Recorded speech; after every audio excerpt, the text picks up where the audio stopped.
¿Cómo viviremos juntos? Es la primera pregunta. ¿Cómo viviremos juntos? Juan, esa es tu pregunta. Uno se ríe y se resiente, pero a la vez reflexiona.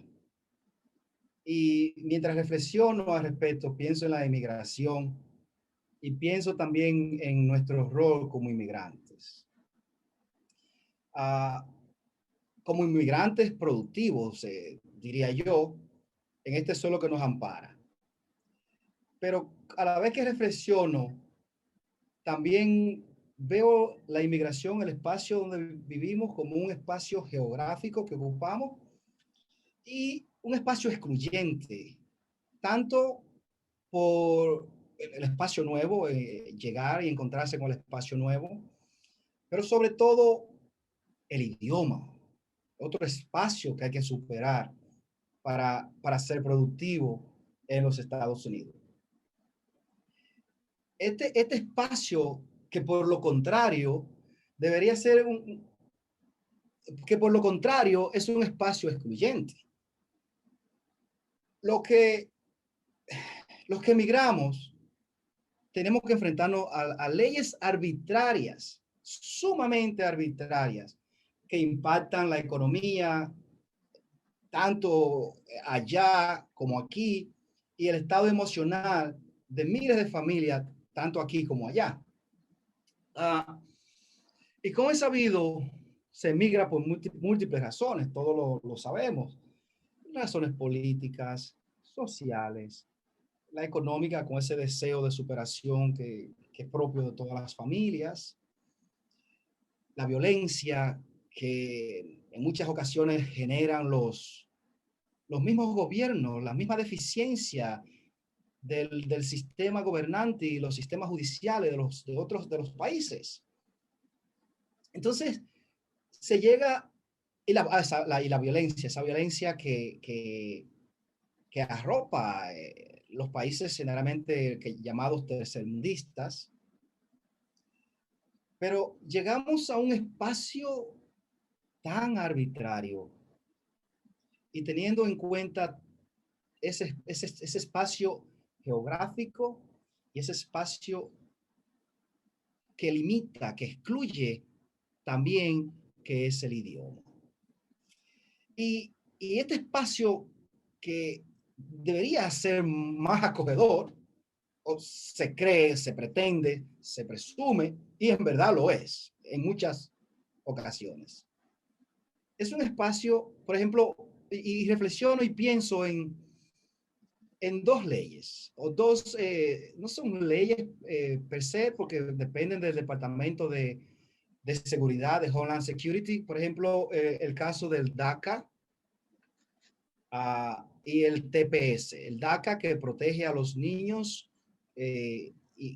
ilegales, o no usa la palabra ilegal, pero ya es conocida así. Indocumentado. Las personas que llegan aquí irregulares, yo prefiero usar la palabra irregular.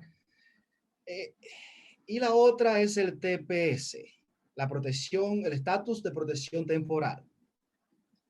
Esas dos leyes, no son leyes, perdón, son órdenes del gobierno, órdenes ejecutivas. Pensándolo bien, estos dos actos que a la vez son de bondad, en momentos dados son armas de destrucciones familiares. Son instrumentos que desestabilizan las familias y las economías de los países, del país receptor y del país de donde provienen. Estas leyes, por ejemplo, vimos en el gobierno anterior, aquí estamos hablando de los Estados Unidos específicamente, y yo me voy a referir a los Estados Unidos y a Latinoamérica en general, a los Estados Unidos porque aquí es donde vivo y aquí es donde hago vida intelectual, cultural, artística, y aquí vivo, aquí me he desarrollado. Estos actos, que en un sentido son tan bondadosos, vimos que cuando salió el presidente anterior, Barack Obama, esos actos expirarían pronto y tan pronto entra el nuevo presidente Donald Trump, las cancela, las cambia. Inclusive el DACA vimos, y lo recordamos, que todavía a esta fecha tenemos casi un año ya bueno, vamos a medio año ya del nuevo gobierno y todavía no han podido reubicar familias y entregarle esos niños que fueron apresados, colocados en jaula, porque el acto, aunque le quieran dar el nombre que quiera, enjaular a un niño como si fuera un animal, es un encarcelamiento. Y en el otro caso del TPS, del estatus temporal migratorio, que protege a muchos centroamericanos, básicamente los salvadoreños que vinieron aquí después de los efectos del huracán de 2001. Vemos que esas leyes, esos actos, órdenes ejecutivas, generalmente expiran o las cancela el presidente. Y estas personas pues se quedan en un estatus migratorio. Y pensando siempre, reflexionando como inmigrantes, ¿cómo viviremos juntos? Cuéntame de un espacio en que tú te sientas incluido. En el trabajo, a base de lucha, en la comunidad donde vivo y desarrollo proyectos culturales independientes. Yo vivo en Jackson Heights y me desenvuelvo aquí en Queens, en Nueva York, Queens, Nueva York. Y ya por 15 años, bueno, 14 años consecutivos, sin fallar, hemos elaborado una feria del libro. O sea, nos hemos ganado un espacio donde presentamos 40 o más escritores hispanos en la comunidad. Trabajamos los dos idiomas, el inglés o el español, y nos hemos ganado a base de persistencia el espacio en la comunidad donde vivimos. Entonces, yo me siento muy cómodo en todas partes porque creo que es una lucha lo que echamos. En mi caso es una lucha. Y el hecho de que se creen que uno porque parece hispano, aunque yo no parezca dominicano, me lo dicen en todas partes, el estar, el quedarse pese a todo, y que ellos no están acostumbrados a que tú hables. No esperan que tú hables porque saben que tú tienes deficiencia del dominio o de la forma de hablar el inglés. Pero a mí no me importa, yo hablo inglés. Yo lo hablo con mi acento, sí, muy orgulloso de ello, pero digo lo que quiero y no me voy. Me quedo ahí como una roca. Luis, ¿cómo viviremos juntos? ¿Cómo viviremos juntos? Gracias. Bien, yo voy a analizar la pregunta en el contexto de la experiencia dominicana porque he estado viviendo allá en la República Dominicana los últimos 2 años. Aunque estudié aquí en Puerto Rico y trabajé aquí muchísimos años en CUNY, dicho sea de paso. Tanto, básicamente mi vida universitaria transcurrió en Hunter College, aunque a veces enseñé en Hostos. Pero mi percepción de respuesta a la pregunta ¿cómo viviremos juntos?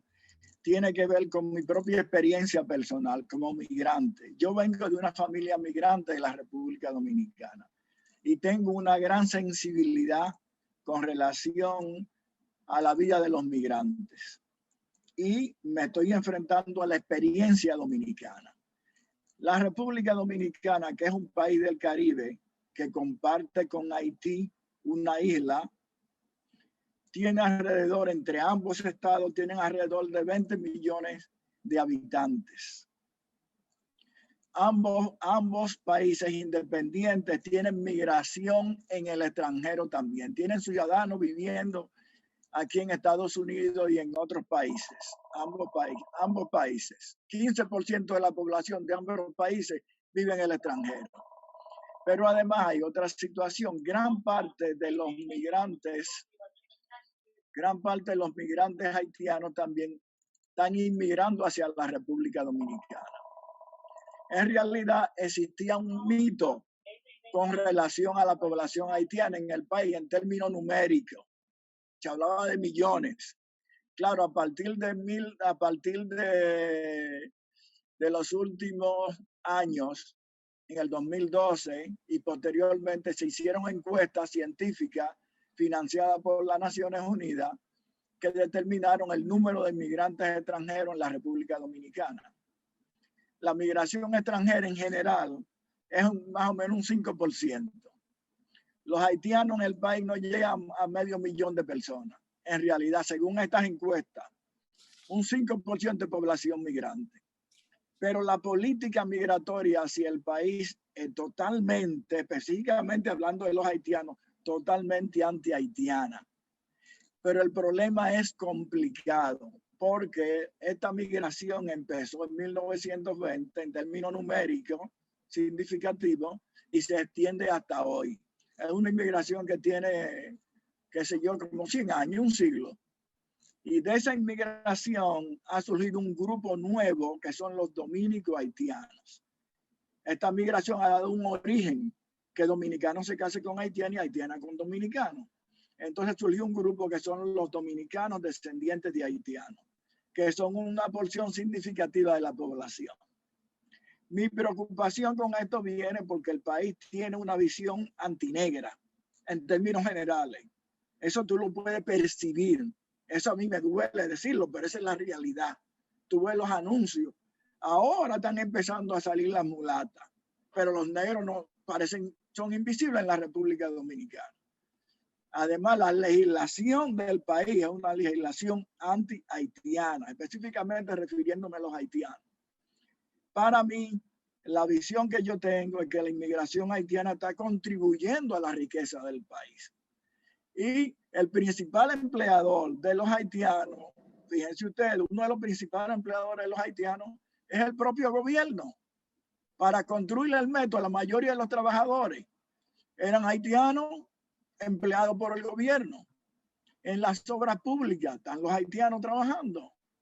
En la construcción, en todos los sectores económicos del país hay presencia haitiana. No solamente en la industria azucarera, como a principios de siglo, no, los haitianos han salido de los guetos de la industria azucarera, de los llamados batalles, y están viviendo en las grandes ciudades ahora y están empleados en todos los sectores económicos.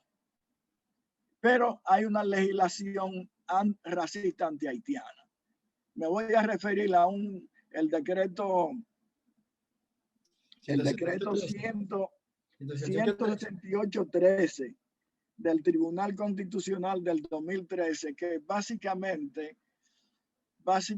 prohíbe que los descendientes de inmigrantes haitianos puedan adquirir la ciudadanía dominicana. Esto es un problema que a mí me preocupa sobremanera y me tiene en ascua, porque pienso que es una situación de injusticia mayúscula.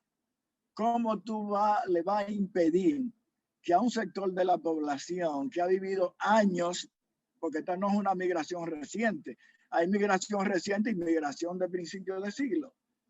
Entonces, una migración que ha tenido años en el país, ¿cómo tú le vas a prohibir que tengan acceso a la ciudadanía dominicana? Luis, perdón que te interrumpa, pero a mí lo que más me preocupa es el aspecto retroactivo al 1920 de esa 29.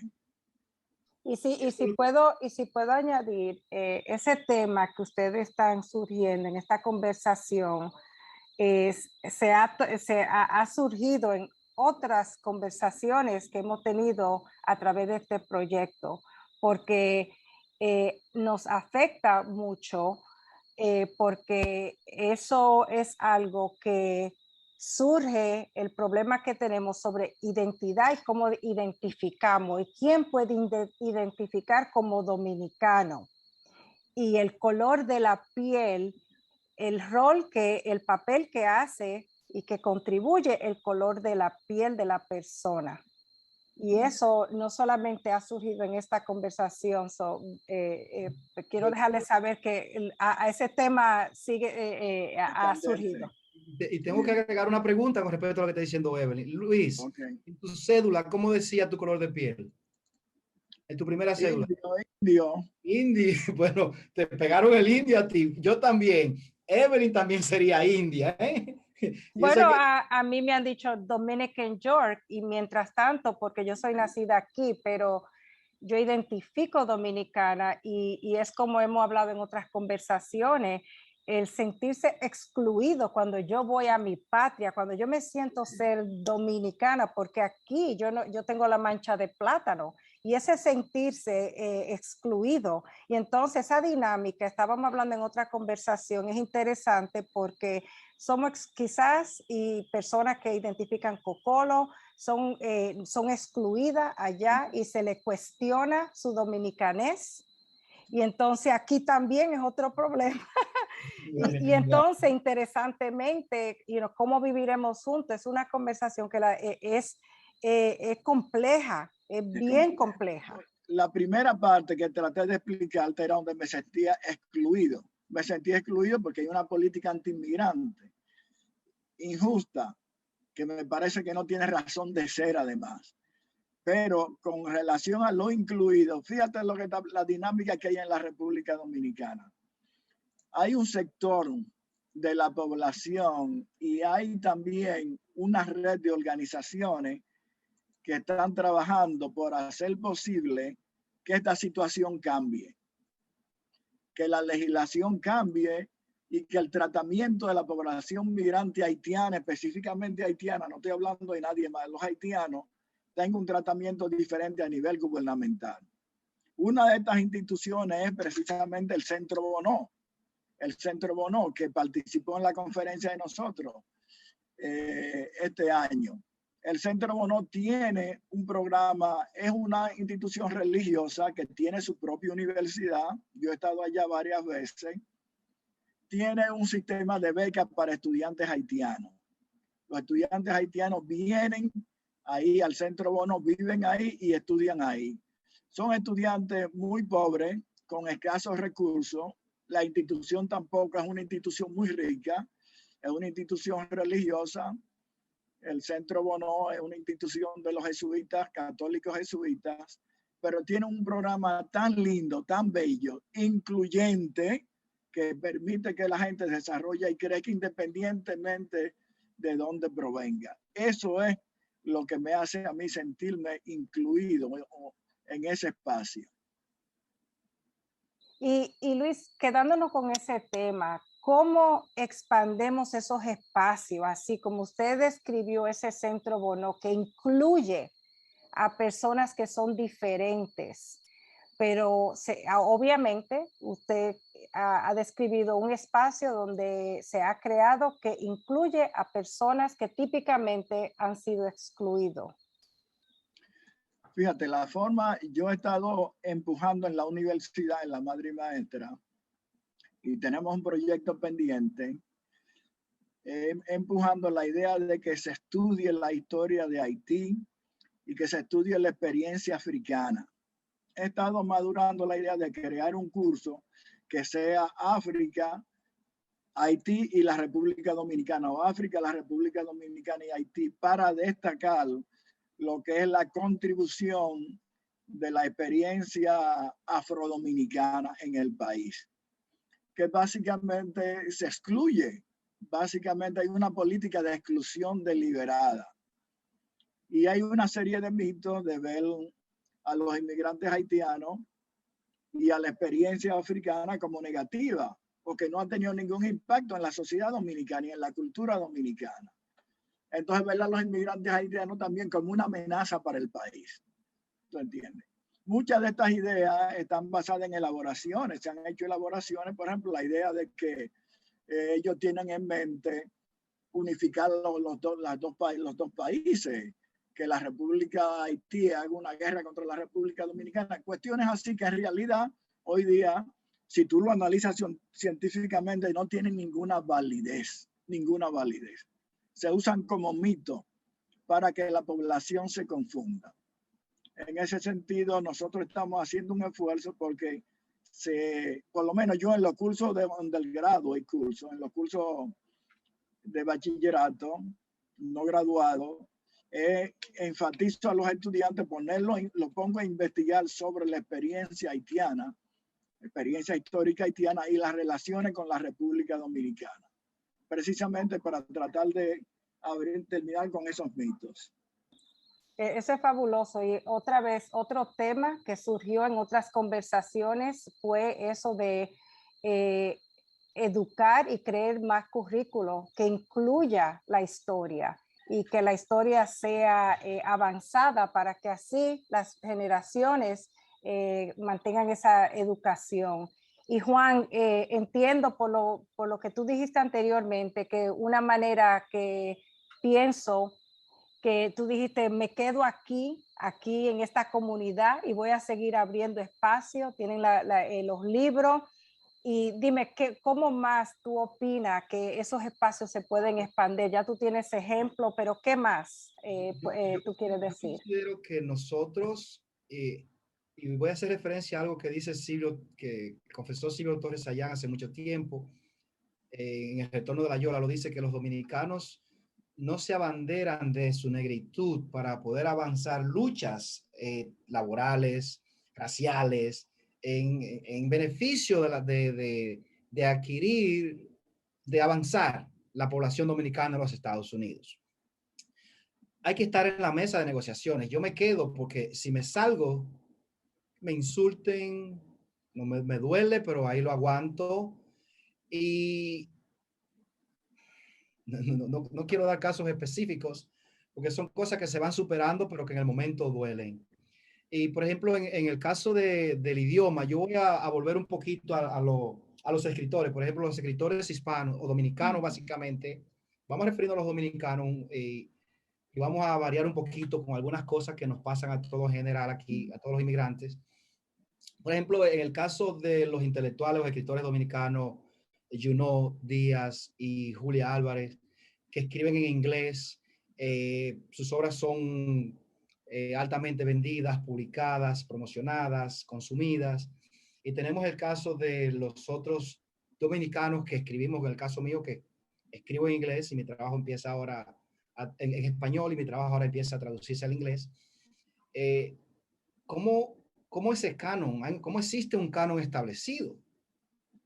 Y cuando tú te das cuenta que en el aspecto literario hay un canon literario establecido, tú te preguntas, ¿será que consideran que un idioma es superior al otro? ¿O será que uno, porque dominan mejor el inglés, que el otro se consideran superiores? ¿O será que se siente que ellos tienen más ventajas para hablar de los temas en el idioma predominante que nosotros, que los demás? Entonces, en ese sentido, se podría hablar de segregación literaria. Y se puede hablar de un nivel de desconfianza en el que no domina a la perfección, a la perfección el habla inglesa.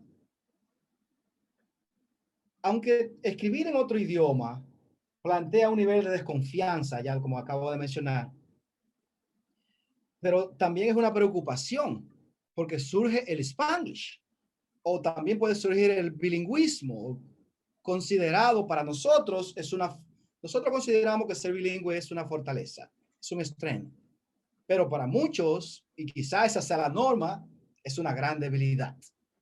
Una gran debilidad. No domina el idioma. También uno se pregunta si las obras creadas en los Estados Unidos en inglés, generalmente en español, pertenecen a una literatura menor. Y cuando hablamos de literatura menor, pensamos en Gilles Deleuze y Félix Guattari, el libro de Kafka por una literatura menor. Y yo voy a citar algo que dice ese libro porque quiero contextualizar esto en cuanto a lo político. Dicen ellos, tanto Gilles Deleuze y Félix Guattari, con relación a la literatura menor. Una literatura menor no es la literatura de un idioma menor, sino la literatura que una minoría hace dentro de una lengua mayor. Su primera característica es que, en ese caso, el idioma se ve afectado por un fuerte coeficiente de desterritorialización. Y eso crea un problema. Eso produce lo que se llama una dislocación cultural, que a eso se le tiene miedo y a eso se le teme aquí. La segunda es que en ellas es político. Tu espacio reducido hace que cada problema individual se conecte de inmediato a la política. Y el estrés, los cambios en esos actos bondadosos, en esas órdenes gubernamentales que mencioné, son un producto de esto. Entonces, con respecto a esta implicación política, que a la vez es una denuncia. Esto que estoy haciendo puede considerarse como una denuncia, pero también puede considerarse como un aporte al diálogo para ampliar, para expandir, para que las cosas salgan de ese círculo vicioso en que vivimos juntos. Escribir en español y sobre una cultura, sobre su cultura y su experiencia, es como las minorías preservan su lengua y su cultura. Y hacer las actividades que yo hago en español, de eso se trata. Es mi manera de luchar. Es mi manera de visualizarme y visualizar a otros. Sin embargo, hay que reconocer otros factores que fortalecen la exclusión en el canon. En el tránsito de la historia a los Estados Unidos, ya mencioné el DACA, el TPS, y también mencioné las medidas arbitrarias del expresidente Trump. Y volviendo al caso específico de los dominicanos, que tú debes recordarlo, Luis. Por ejemplo, cuando Trump nos mira a todos los inmigrantes hispanos como mexicanos, salvadoreños, él no puede distinguir entre uno y otro. Nos ve, somos delincuentes, violadores, nos ve a todos igual. Uno reflexiona, o sea, y sigue pensando cómo cambiar esa percepción que se ha tenido y se tiene de nosotros.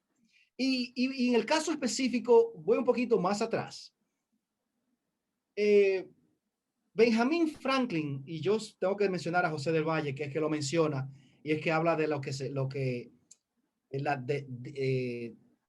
llama dislocación cultural, que es lo que nosotros producimos al no integrarnos. ¿Entiendes? Nos integramos, sí, pero mantenemos nuestra lengua, nuestras raíces, conectados a nuestras raíces y nuestra cultura. Esa dislocación cultural es temerosa. Entonces, me gustaría reaccionar a esos planteamientos tuyos. Pero déjame terminar la idea porque se me va perdiendo el hilo. Sí. Entonces se pierde el hilo completo. Sí. Entonces, y vamos a también cuando el presidente llama a Haití, a El Salvador y otros países africanos, países de la mierda, hoyos, hellholes. ¿Entiende? Entonces, pero que hay un canon, o sea, hay una tradición. Y el mismo José del Valle, tengo que mencionar a José del Valle porque fue de ahí que me alimenté hace tiempo, habla de que Benjamin Franklin en el siglo XVII, para referirse a los alemanes que llegaban aquí, porque aquí no podían comunicarse con ellos, al ellos no dominar el idioma, consideraban, y lo dijo públicamente, que esos inmigrantes venían de los más bajos estratos de la sociedad.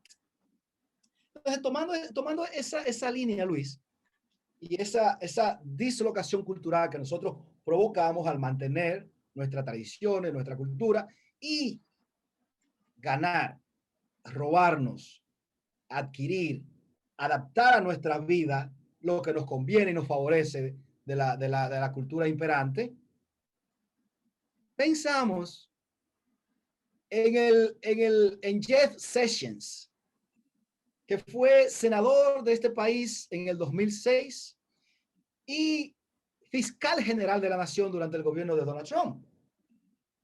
Cuando Sessions, y los periódicos lo puedes buscar, se refiere a los dominicanos, específicamente dice, en resumen, en una traducción mía, que ningún dominicano que viene a este país tiene las destrezas y habilidades que le permitan aportar el desarrollo de esta nación. Pero mucho menos que contribuya al éxito personal de cada uno. Entonces, tú piensas y tú dices, wow, y aquí estamos, aquí luchamos, aquí creamos espacio, creamos nombre, damos luz a otros, estamos aquí. Y yo creo que así seguiremos viviendo juntos. Ahora, Luis, pues, si quiere volver a... Sí, te quiero hacer una reflexión sobre tu reflexión. El planteamiento siempre que viene de Silvio, lo oí a Silvio varias veces, el planteamiento de la dislocación cultural no viene de Silvio, viene del autor que tú mencionas, pero Silvio mencionaba antes el problema de la marginalidad en la literatura hispana en Estados Unidos, en Nueva York. El canon, sí. El canon de la marginalidad. Y yo siempre he relacionado opuesto a esa visión marginal. ¿Por qué? ¿Por qué tiene que ser una visión marginal? ¿Por qué tiene que ser marginal? Yo pienso mejor hablar de paralelismos culturales. Nosotros tenemos nuestra propia cultura, nuestro propio universo. Y esa es nuestra forma de expresarnos. Es el idioma vernáculo nuestro. Que podamos llegar al inglés y producir en inglés magnífico. Pero las dos cositas antes de que tú prosigas. Pero lo que producimos en español aquí en Estados Unidos en modo alguno puede ser considerado una literatura marginal. No, estamos en un universo que tiene, un universo cultural que tiene varios elementos. Una forma de expresarse es la literatura en español, que aquí ha sido rica para los dominicanos. Claro, hay también literatura en inglés, también muy aceptable y rica, pero eso no quiere decir que una sea menos importante que la otra, porque es el idioma vernáculo. O sea, yo rechazo esa visión de la marginalidad. Prefiero hablar de hay un paralelismo cultural, dos culturas diferentes. Sí, pero yo estoy hablando de un canon. Yo no he hablado de que está marginada porque está marginada, sino porque el mercado. Hay un canon literario. Hay un canon que decide qué se publica, dónde y cómo y a qué mercado llega. O sea, esa industria editorial crea un canon. Es lo primero. Lo otro es que yo no dije que Silvio habló de dislocación cultural. No, yo dije que no. Silvio, lo que yo mencioné, cuando yo hablé de Silvio, yo hablé fue de lo que él habla, que los dominicanos no usan la negritud como una bandera de lucha para avanzar en la sociedad en que viven. A eso me refiero. Y lo otro, recuérdate, cuando yo hablo de un canon cultural, yo no estoy hablando de una cultura sobre otra, estoy hablando de un canon literario. Y si puedo añadir, según te entiendo, Juan, que tiene que ver mucho con lo que es aceptado y percibido como superior, incluso que afecta no solamente en el espacio de literatura, pero también, vamos a suponer, en las casas de nosotros, cuando estamos criando muchachos y jóvenes, en nuestros espacios en las casas, cuando hay que ver un debate de qué idioma vas a estudiar y qué pasa con los niños de uno. Un ejemplo, en mi caso, yo tuve que hablar español primero, a pesar de que soy nacida aquí en los Estados Unidos, y tuve el privilegio de estudiar en la República Dominicana y pude manejar los dos idiomas. En otras culturas hay niños que desde chiquito manejan 3 y 5 idiomas. A lo de nosotros se le dice, oh, no, eso es un problema, te vas a confundir. ¿Quién ha visto? Y un ejemplo, ellos hay muchachos que en vez de coger español, quieren coger francés y otros idiomas porque lo ven superior. Y entonces tenemos que crear espacios donde se normalice y se eleve que el español, incluso cuando estamos hablando, si te entiendo, Juan, es que incluso el idioma español es una mayoría y es más superior que el inglés.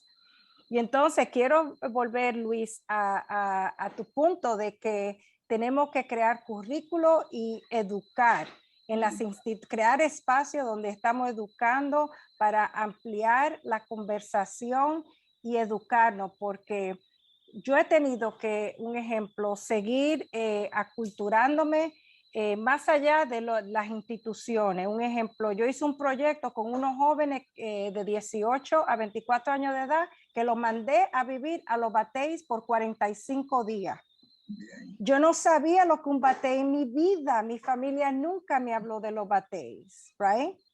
Y esos jóvenes, los padres jamás, y ellos quizá no saben, y ahora yo veo los videos que fueron y montaron cancha, limpiaron la comunidad, y ese espacio que ellos fueron a contribuir, que sabemos que el gobierno no entra, no hace lo que tiene que hacer, no sostiene esos espacios, pero al mismo tiempo tenemos que educarnos y educar a nuestros hijos para que sepan y tengan conocimiento de esos espacios, porque vamos de vacaciones a Santo Domingo, pero nadie te va a hablar de los bates. Yo tuve que buscar cómo colaborar con compañías para que me buscaran a los jóvenes al aeropuerto, tuve que buscar, mi familia me tuvo que ayudar para llevarlo, para que llegaran adentro, para que fueran y fueran a contribuir y a participar. Pero esa educación hace mucha falta formalmente.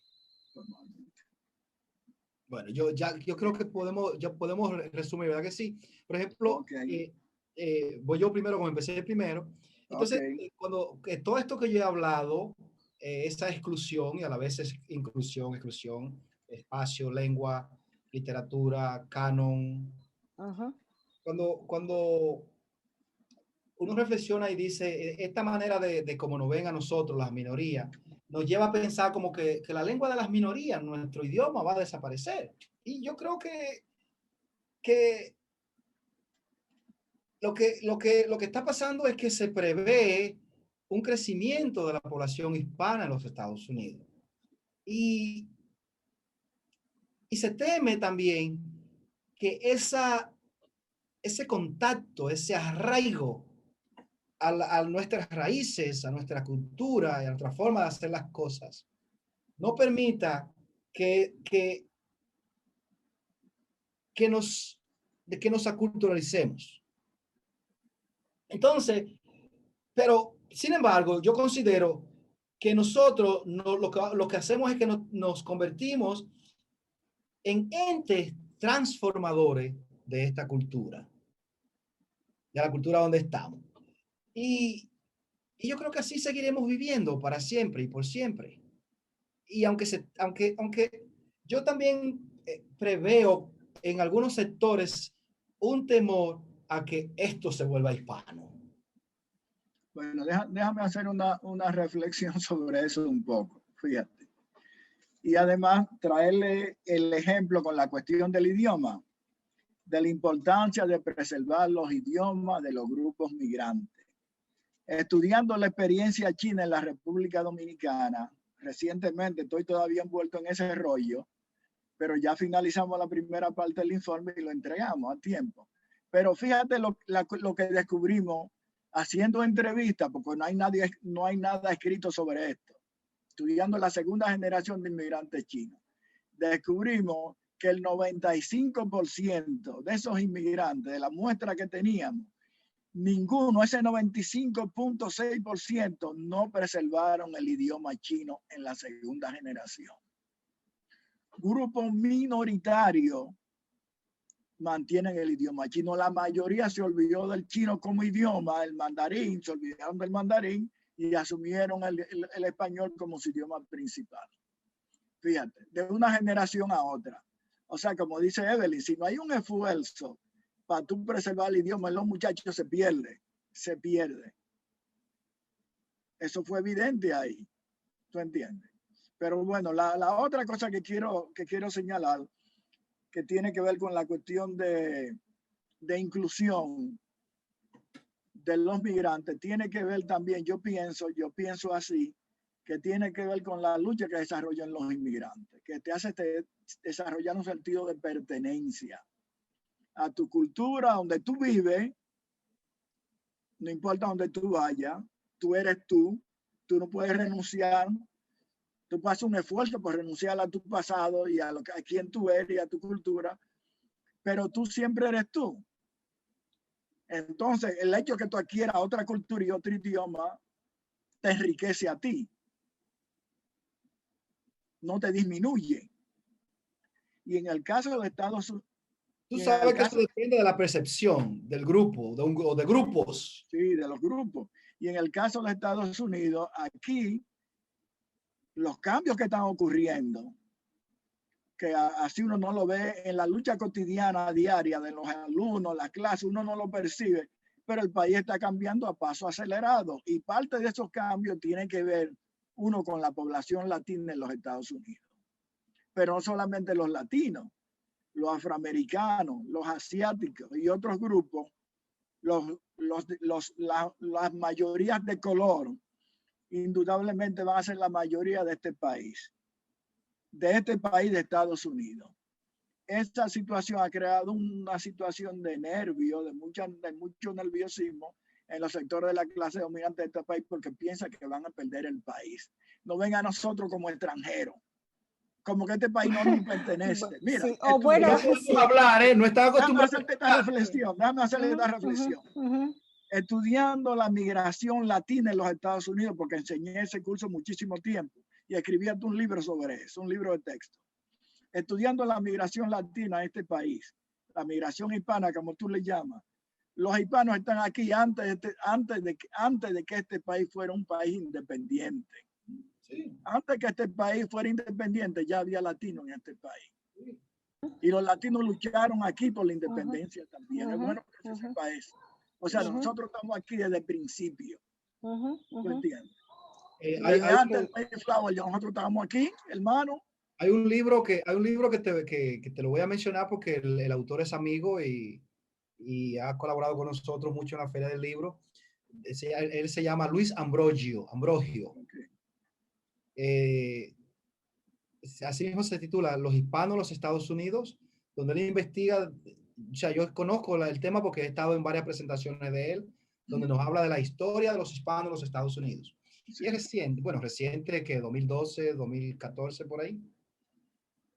Sí, entonces esos cambios han creado teoría, la teoría de que los latinos quieren quedarse con este país, cuestiones así. Aquí lo que nosotros estamos haciendo en la vida, como todo el mundo la está haciendo y queremos echar para adelante, como todo el mundo está echando para adelante. Es una lucha. Bueno, y cuestiona lo que se percibe ser lo normal, un ejemplo, porque en Europa las personas y los niños desde chiquitos hablan más de 2 y 3 idiomas a veces, y yo creo que la tecnología nos está forzando a que viviremos juntos en una forma de que tenemos que tener tolerancia sobre diferencias.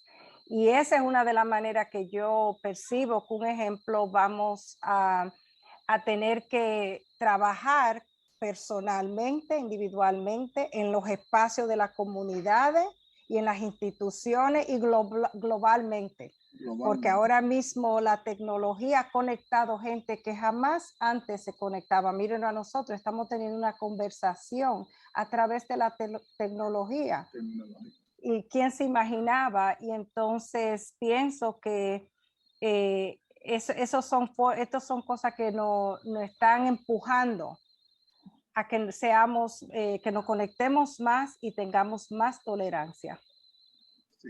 La globalización puede ayudarnos un poco a más contacto entre nosotros sí. Para más tolerancia. Quiero añadir una última palabra. En realidad me siento me siento mejor, más incluyente y más incluido si tenemos un país en realidad que sea más tolerante, usando la palabra, el concepto que trajo Evelyn, que sea más tolerante. Un país que logre cambiar su visión de la identidad oficial, que una identidad excluyente no es la identidad que nosotros nos identificamos como dominicanos de la diáspora. Estoy hablando ya en términos personales un poco. La otra cosa es que la legislación racista que caracteriza la sociedad dominicana tiene que cambiar, pero no va a cambiar porque lo digamos, va a cambiar por el proceso de lucha en las organizaciones de base de la comunidad en diferentes niveles. La universidad puede jugar un papel importante en eso, pero también las escuelas secundarias y las instituciones culturales. Esa es mi reflexión final. Muchas gracias, Evelyn. Luis, y Juan. Como concluyendo y casi respondiendo hacia esos buenos deseos que tú tienes de los cambios en la sociedad. Por ejemplo, en primer lugar, nosotros que vivimos fuera no nos escuchan, no nos prestan atención en ningún aspecto de la vida útil de la República Dominicana, tú lo sabes, en nuestra cultura dominicana. Lo otro es que allá, que se produzca un cambio, es muy difícil. Y sabemos por qué. Tú has visto cómo han tratado a Silvio por criticar esa manera de pensar, esa idiosincrasia de la cultura dominicana. No se va a producir un cambio. Yo no veo, no vislumbro un cambio en lo que me queda de vida o en lo que nos quede de vida a nosotros, porque hay una idiosincrasia enraizada, creciendo, ampliándose, y como tratamos nosotros de expandir esta manera de hacer cosas, expandiéndose. Y tú sabes que existe temor al ascenso económico, social. Cuando tú enfrentas o hablas públicamente de cosas en contra o que desestabilizan esa cultura, esa manera de pensar. Y aunque nosotros lo deseemos, yo no lo vislumbro en lo que me queda de existencia. Pero esperamos que estas conversaciones que estamos teniendo nos eduque y nos siga abriendo el camino, el pensamiento y que lo pasemos a nuestras generaciones y como Luis dijo, documentar. Y para mí, por eso el proyecto Conexión Bienal 2021 Bienal de Venecia ha sido una buena oportunidad para empezar a documentar estas conversaciones orales que de hecho van a ser récord histórico sobre nuestras experiencias y de ustedes. Le agradezco mucho por participar en esta conversación. Muchas gracias.